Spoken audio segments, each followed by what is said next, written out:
Michael. I just do not want to mess this up." "Then relax," Charlie said, smiling down at the younger woman, "because you're not going to."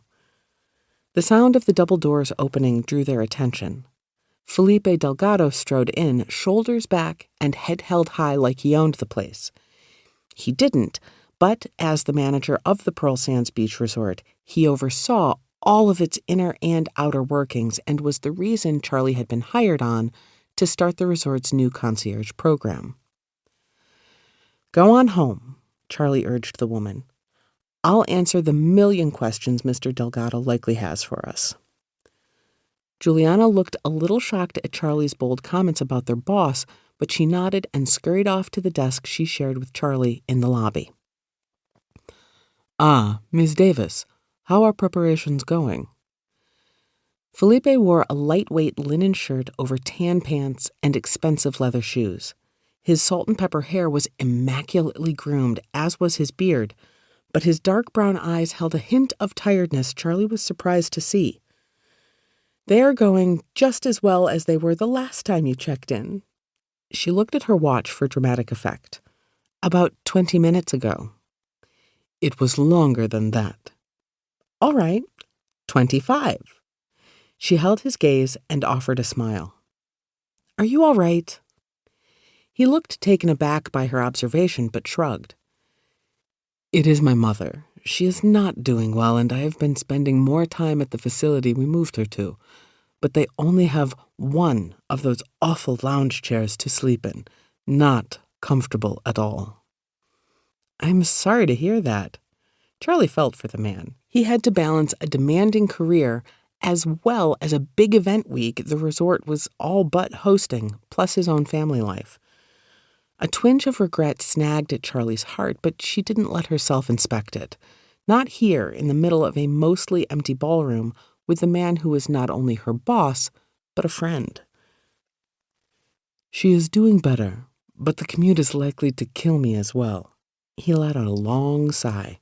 "Is there anything I can do to help?" No, but I do appreciate your kind offer, truly, though. How are we doing for the event?" Charlie pulled out her handy notepad and was about to show him her drawings when the door squeaked again. "Sir? Sir?" "What is it, Michael?" Felipe asked, his voice holding a tinge of barely contained frustration. I'm sorry to interrupt you and Miss Davis here, but—" "Michael, tell me."